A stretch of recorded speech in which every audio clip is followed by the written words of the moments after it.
हमारे साथ डॉक्टर निहाल रज़ा साहब हैं और डॉक्टर निहाल रज़ा को न सिर्फ बाराबंकी, लखनऊ, अयोध्या के लोग जानते हैं, बल्कि पूरे उत्तर प्रदेश, पूरे देश के वो लोग जानते हैं जो समाज सेवा के क्षेत्र में सक्रिय हैं।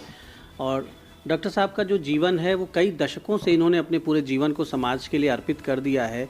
और इस पूरे क्षेत्र में आई कैंप्स लगवाना, हेल्थ कैंप लगवाना, लोगों को जागरूक करना, वोटिंग के लिए जागरूक करना, और अभी निर्वाचन आयोग ने आपको मतदान को प्रमोट करने के लिए कि ज़्यादा से ज़्यादा लोग घरों से निकलें, उसके लिए निर्वाचन आयोग ने आपको एक जिम्मेदारी भी दी है स्वीप अभियान के तहत। तो डॉक्टर साहब से हम बात करेंगे। डॉक्टर साहब, हम सबसे पहले जानना चाहेंगे कि आप निर्वाचन प्रक्रिया के बारे में लोगों को बताएं, लेकिन उसके पहले लोग आपको, हमने जितना लोगों को बताया है उससे ज़्यादा भी लोग जानना चाहते हैं आपके बारे में। तो आपका जो शुरुआती जीवन कहाँ से शुरू हुआ और कैसे सोशल लाइफ में आप लगातार आगे बढ़ते रहे? तो काफ़ी लंबा समय हो गया। मेरे पिताजी भी चिकित्सक थे, तो जो कुछ है मैंने उन्हीं से सीखा था। और मुझे याद है कि एक बार एक बहुत ही गरीब महिला थी और वो प्रेग्नेंट थी। तो उस ज़माने में यहाँ पर चूँकि फ़ीमेल डॉक्टर नहीं होते थे डॉक्टर्स, तो हमारे पिताजी पास ही आई थी डिलीवरी के लिए। तो मैंने रात में उसको देखा, करीब 12 बजे रात में मैं बाराबंकी से आ रहा था, तो देखा उन्होंने कि मैंने पूछा अपनी मदर से, तो पता चला कि वो बगल में जनरल वार्ड में वो पेशेंट एडमिट है, वहाँ गए। तो मैंने नाराज़गी व्यक्त की अपने फादर से। मैं अपने अब्बू कहता था तो कि आप क्यों इतना मतलब पैसा उसमें कमाने में लग रहे हैं, ये अच्छी बात नहीं है, आपको अपने स्वास्थ्य का ध्यान रखना चाहिए। तो उस समय कुछ नहीं बोले। सुबह उन्होंने मुझसे कहा कि मेरे साथ चलो, तो मैं गया उनके साथ। तो देखा कि एक लेडी जो है, उसको बच्चा डिलीवर हो चुका था, वो तख़्त पे लेटी थी, तो उसके बगल में उसका बाप बैठा हुआ था। तो हमसे उन्होंने कहा कि देखो ये जो है ये ब्लाइंड है, इसका बाप जो है, और ससुराल से इसको निकाल दिया गया है, तो तुम क्या समझ रहे हो मैं ये पैसे के लिए काम कर रहा हूँ? ऐसा नहीं है, मैं अब इसका इलाज मैं नहीं करूँगा, काम तो कौन करेगा? तो उस दिन से मैं बहुत मतलब इस बात से बहुत प्रभावित हुआ। तो लगभग ये बात 40 साल से ऊपर की है। तो उसके बाद से मुझे धीरे धीरे अच्छा लगने लगा और मैंने एक छोटी सी संस्था खुद ही बनाई, यूथ फेडरेशन, जो कि इंटरनेशनल पेन फ्रेंडशिप क्लब था। तो बहुत से देशों के लोग उसमें पेन फ्रेंडशिप के ज़रिए आपस में दोस्ती करने लगे। धीरे धीरे मुझे अच्छा लगने लगा, फिर मैं लायंस क्लब से जुड़ गया। तो बेसिकली लायंस क्लब चूँकि बड़े शहरों में होता था और उनकी जो मतलब कार्य प्रणाली होती थी वो बड़े शहरों वाली होती थी। तो सच पूछिए तो बड़े शहर जो हैं वहाँ उतनी आवश्यकता नहीं है। आवश्यकता है वहाँ पर जहाँ पर छोटी जगह है। तो यहाँ पर देखा कि काफ़ी लोग नेत्र रोग से ग्रसित हैं, कैटरेक्ट बहुत ज़्यादा होता है। तो लगभग अब तक मैंने करीब 16,500 लोगों के निःशुल्क कैटरेक्ट के ऑपरेशन करवाए। उसके लिए हम जो आई सर्जन हैं उनसे संपर्क करते थे, उनको लेके आते थे कि वो फ्री ऑफ कास्ट या बहुत कम पैसे में वो काम कर दें। तो इस तरह उस ज़माने में ये आईओएल वाली सर्जरी नहीं होती थी, जो इंट्राओकुलर लेंस इम्प्लांट है वो वाली होती थी, कन्वेंशनल सर्जरी होती थी। उसमें पेशेंट को हम लोग 10 दिन रोकते थे। तो उसमें उनको एडमिट करना, उनको भोजन कराना, फिर टाँके काटे जाते थे। तो मुझे बहुत अच्छा लगने लगा। फिर बाद में मैंने अपनी मदर के नाम पे एक छोटा सा आई का यूनिट बनाया, तो उसमें ऑपरेशन होते रहे और सब निःशुल्क होते रहे। इसी तरह शिक्षा के क्षेत्र में मैंने एक डिग्री कॉलेज ईश्वर ने बनवा दिया और एक बच्चों का स्कूल बना है, DSM रिलायंस पब्लिक स्कूल।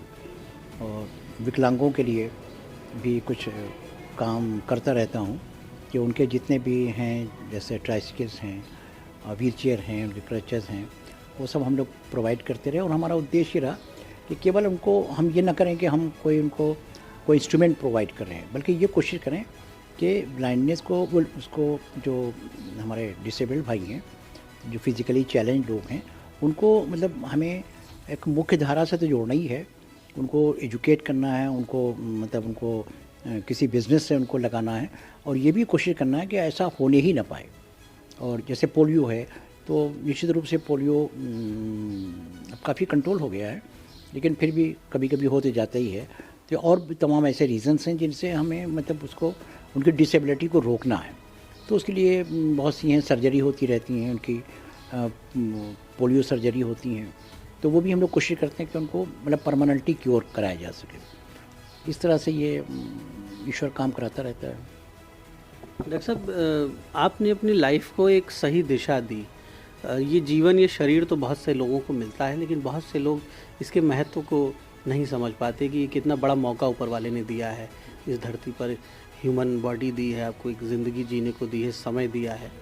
तो आजकल के जो नौजवान हैं, जो इस चीज़ को समझ नहीं पाते और अपनी लाइफ को गलत दिशाओं में ज़ाया कर देते हैं, गलत डायरेक्शंस में आगे बढ़ जाते हैं, नशे में बढ़ जाते हैं। आजकल लोगों में धार्मिक मजहबी उन्माद भी समाज में बढ़ गया है काफ़ी। तो धर्म के, रिलीजन के, मज़हब के सही मायने युवाओं को नहीं समझ में आते हैं और वो अलग अलग डायरेक्शंस में, और पॉलिटिकल पार्टीज़ का भी इसमें रोल रहता है, वो अपने फ़ायदे के लिए समाज को बांटते हैं। तो मैं चाहूँगा कि संक्षेप में आप सोसाइटी के लिए, युवाओं के लिए, कि न सिर्फ अपने समाज के लिए बल्कि देश के लिए उनका पहला फ़र्ज़ क्या है, उनका असली धर्म क्या है, फ़र्ज़ क्या है, चाहे वो मज़हब के लिहाज से देखा जाए या एक इंसानियत के लिहाज से देखा जाए, किस युवाओं को सही दिशा को वो कैसे पहचानें और कैसे उन सही दिशाओं में आगे बढ़ें?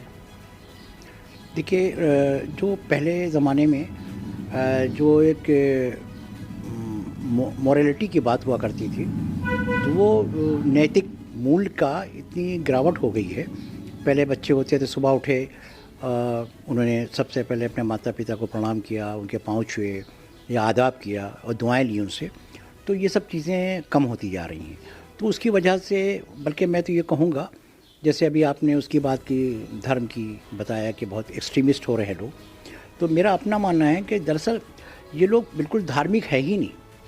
इनका धर्म से कुछ भी लेना देना नहीं, और न धर्म, कभी जो सच्चा धार्मिक है वो कभी कम्युनल हो ही नहीं सकता। अगर वो सच्चा धार्मिक है तो कभी सांप्रदायिक नहीं होगा। इसलिए कि तब उसको पता चलेगा कि सारे धर्मों का सार तो एक ही है ना, और वो है इंसानियत की खिदमत और प्यार, मोहब्बत और अखलाक। 3 चीज़ें बहुत ज़रूरी हैं। सपोज़ मैं चिकित्सक हूँ, मैं अच्छा चिकित्सक हूँ या ख़राब, ये तो मेरी दवा करने के बाद पता चलेगा। लेकिन अगर हम अपने मरीज़ से, उससे अच्छे से, मोहब्बत से नहीं मिलते हैं और प्यार से नहीं मिलते हैं, तो फिर वो मरीज़ अच्छा ही नहीं होगा। तो ये बहुत ज़रूरी चीज़ें हैं कि जो मॉरल एजुकेशन है वो उसको प्रमोट किया जाए, तो निश्चित रूप से सफलता मिलेगी।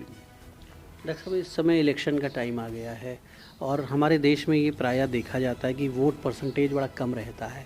हम दुनिया के सबसे बड़े लोकतंत्र हैं, दुनिया में सबसे ज़्यादा वोटर्स हमारे देश में हैं, दुनिया में सबसे ज़्यादा पोलिंग बूथ हमारे देश में बनते हैं, सबसे बड़ा चुनाव होता है, इतनी बड़ी मशीनरी इन्वॉल्व होती, हज़ारों करोड़ रुपया चुनाव कराने में खर्च होते हैं। लेकिन आप देखिए कि 60% के आसपास वोटिंग होती है, कभी कभी 70 हो जाती है, तो लगभग 30 से 40% लोग जो है वो वोट नहीं डालते हैं। इसकी वजह से अच्छे विधायक, अच्छे सांसद नहीं चुने जाते हैं, विधानसभाओं में, संसद में अच्छे लोग नहीं पहुंचते हैं, तो जनता के काम नहीं होते। बाद में जनता आलोचना करती है, सिस्टम को गाली देती है, नेताओं की आलोचना करती है, केवल कमियां निकालती है।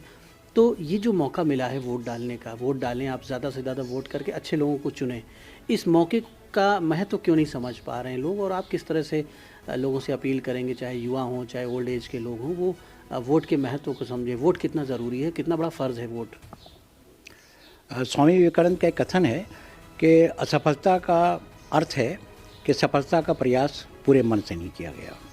आज भारत में, जैसा कि आपने कहा कि हमारा बहुत बड़ा सेटअप है, बहुत पैसा भी खर्च हो रहा है, शासन, प्रशासन और इलेक्शन कमीशन जो है, इसका सारी प्रायोरिटी है कि वोटिंग परसेंटेज बढ़ना चाहिए। लेकिन जैसे मैंने अभी आपको स्वामी विवेकानंद जी की बात कही, तो कहीं ना कहीं से हमारे प्रयास में और जो हमारा काम करने का ढंग है, कार्यशैली है, उसमें कहीं से कोई बहुत बड़ी गलती हो रही है जिसको हम लोग पकड़ नहीं पा रहे हैं। और जब तक उसको हम लोग नहीं उस पर अध्ययन करके समझ पाएंगे, देखिए अभी आपने देखा होगा कि अभी कोविड के वैक्सीनेशन हो रहा था, तो कोविड के वैक्सीनेशन में जो स्कूल कॉलेज में जो टीके लग रहे थे, आप यकीन जानिए कि लगभग 90% के आसपास लोगों को टीके लग गए। और इवन जब कोविड वैक्सीन लगना शुरू हुआ तो पहले लोग इसको बहुत अच्छे से नहीं ले रहे थे, लगवा नहीं रहे थे, और कुछ दिन पहले तक ये हो गया कि लोग सिफारिश करवा के और पैसा खर्च करके वैक्सीन लगवाने लगे। और काफ़ी हद तक समझ लिए कि हमारे देश में मेरे ख्याल से 150 करोड़, आप ज़्यादा बेहतर जानते हो, कि लोगों ने अब तक वैक्सीन लगवा लिया। तो लोगों ने उसकी अहमियत को समझा और ये समझा कि अगर ऐसा नहीं करेंगे तो हमारा नुकसान हो जाएगा। जिस दिन ये नुकसान वाली बात लोगों को समझ में आ जाएगी कि ये अगर हम 50 और 60% तक वोटिंग करेंगे तो ये तो फिर हम अपना ही नुकसान कर रहे हैं ना। अगर इवन चुनाव आयोग का भी मानना है कि अगर 50% से कम पर कोई भी व्यक्ति चुना जाता है तो उसको आप योग्य मतलब नेता नहीं मान सकते हैं। अगर बहुत से तो ऐसे हैं कि 4-5% पे भी बन जाते हैं। कश्मीर में आपने देखा होगा कि बहुत कम परसेंटेज के ऊपर लोग बन गए। तो ऐसी दिशा में जब तक हमारा वोटिंग परसेंटेज नहीं बढ़ेगा और लोग स्वयं जागरूक नहीं होंगे, कोई गवर्नमेंट कोई कुछ नहीं कर सकता जब तक लोग स्वयं नहीं इस बात को समझेंगे। मैंने कोविड की एग्जाम दी आपको कि 90% तक वैक्सीनेशन हमारा हो चुका है। अयोध्या जनपद की बात जहाँ तक मैं कहूँ तो यहाँ पे मैं चूँकि इसमें 2017 से काम कर रहा हूँ तो हम लोग सभी प्रयास कर रहे हैं। तो पिछली बार तो हम लोगों ने एक हेलीकॉप्टर का भी इंतज़ाम कर लिया। हमारे एक मित्र थे डॉक्टर RPN सिंह, तो लेकिन हम लोगों ने हर जगह पूरे ज़िले में हर कस्बे और गांव में वो हैंडबिल्स का डिस्ट्रीब्यूशन करवाया। तो इस प्रकार से लेकिन उतना जो अपेक्षित वो था परिणाम वो सामने नहीं आ पाया। डॉक्टर साहब, आपको नहीं लगता कि गवर्नमेंट को इसमें कुछ चीज़ें, आपने भी कहा कि लोगों को जब डर लगा कि जान खतरे में पड़ जाएगी, कोविड से लोगों की मौत हुई तो लोगों ने डर के मारे फिर लोग बढ़े। जब कोविड से सेकेंड वेव में बहुत डेथ हुई तब लोगों ने वैक्सीन का महत्व समझा। तो लोगों को, गवर्नमेंट को कुछ कठोर चीज़ें भी जोड़नी चाहिए कि आप अगर लगातार 2 चुनाव में वोट अपना एक्सकेप करते हैं, आप वोट नहीं डालते हैं तो सरकार को सुविधाएं आपकी रोक दे या फिर आपका मोबाइल रिचार्ज महंगा कर दे, आपके ऊपर कोई जुर्माना लगा दे, कोई टोकन टाइप का पनिशमेंट या कुछ पेनल्टी इस तरह की, कि लोग सजग हों, लोग इसे हल्के में न लें और फिर बाद में लोग आलोचना करते हैं। तो जो लोग वोट नहीं डालते हैं उन्हें कोई अधिकार, उनके कुछ अधिकार सीमित कर दें जिससे कि वो एक जागरूक नागरिक तो बने इस लोकतंत्र में, तब वो लोकतांत्रिक सुविधाओं का उपभोग करें या फिर आलोचना करने का अधिकार हो उनके पास। बहुत ही महत्वपूर्ण बात आपने बताई है। इसके अलावा कोई विकल्प नहीं है। जब तक हमारे भारत में, चूँकि हम लोगों का बहुत सहिष्णु हैं हम लोग और हर चीज़ को बहुत ज़्यादा उसमें लेते हैं कि हम प्यार मोहब्बत से ही काम चला लें। लेकिन अब स्थिति इतनी बिगड़ चुकी है, जैसे हम लोग कहते हैं ना कि जब कैंसर हो जाता है तो भी सिवाय सर्जरी के कोई चारा नहीं रहता। तो अब इस समय अब तक जब ये लोग नहीं समझ पा रहे हैं तो निश्चित रूप से कोई ऐसा कदम उठाना पड़ेगा, तभी हमारा वोटिंग परसेंटेज बढ़ेगा। और जब ये ऐसा होने के बाद जब ये चुनाव होंगे और जब अच्छे नेता चुन के आएंगे तो यही लोग जिनको ये लगेगा कि हमसे तो ज़बरदस्ती वोट डलवा लिया, इनको खुद लगेगा कि ये उनका बहुत अच्छा कदम था सरकार का। निश्चित रूप से ऐसा करना ही पड़ेगा। तो आपने डॉक्टर निहाल रज़ा साहब को सुना, और जो लोग भी सुन रहे हैं, इस वीडियो को देख रहे हैं, उनको हम ये कहना चाहेंगे कि आप अगर चाहते हैं कि आपका देश अच्छा हो, आपकी विधानसभा अच्छी हो, आपका प्रदेश, आपका शहर, आपका ज़िला, आपका गांव अच्छा हो, आपका मोहल्ला, आपके घर के आसपास का वातावरण अच्छा हो, तो आप अच्छे प्रतिनिधियों को चुनिए और अपना फ़र्ज़ निभाइए, अपना धर्म निभाइए। और ये आपकी कानूनी ड्यूटी भी है, मॉरल ड्यूटी भी है, एक नागरिक होने के नाते, एक इंसान होने के नाते, कि आप बेहतर समाज बनाने के लिए योगदान दें। और पहला योगदान इस दिशा में है कि आप वोट ज़रूर दें, चाहे बुज़ुर्ग हों, नौजवान हों, महिलाएं हों, सभी लोग वोटिंग डे के दिन छुट्टी मनाने ना जाएं, पिकनिक करने ना जाएं, घरों से ज़रूर निकलें, हर हाल में वोट डालें। और अगर आप वोट नहीं डालते हैं तो आप एक गैर जिम्मेदार नागरिक हैं, आप एक जिम्मेदार नागरिक नहीं हैं, आप देश के नागरिक भी कहलाने के योग्य नहीं हैं अगर आप अपना वोट नहीं डालते हैं। ये आपको मानना होगा और ज़रूर आने वाले समय में इस दिशा में प्रशासन को, सरकार को कुछ कठोर नियम भी लागू करने चाहिए। द इंडियन ओपिनियन के लिए अयोध्या के रुदौली से दीपक मिश्रा।